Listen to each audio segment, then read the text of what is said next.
लेकिन पैसों से एक बात इस बाजार में नहीं मिलती, उसे माँ बाप कहते. म्हणून सर्वांना माझी विनंती वेळानो, प्रत्येकानं आपल्या आई वडिलांची सेवा करा.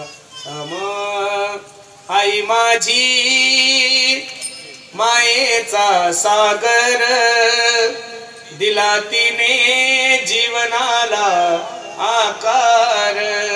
तळपत्या उन्हात आणि रखरखत्या रानात, राहिलीस माझ्यासाठी तू ग कष्टाच्या घामात.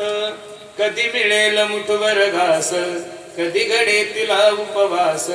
ओल्या मातीतून चालताना तुडविले काट्याची फास. आई माझी मायेचा सागर, दिला तिने जीवनाला आकार. म्हणून प्रत्येकाला माझी विनंती, प्रत्येकानं आपल्या आई वडिलांची सेवा करा. ज्यांनी ह्या कार्यक्रमाचं नियोजन केलं असे असणारे आमचे अशोक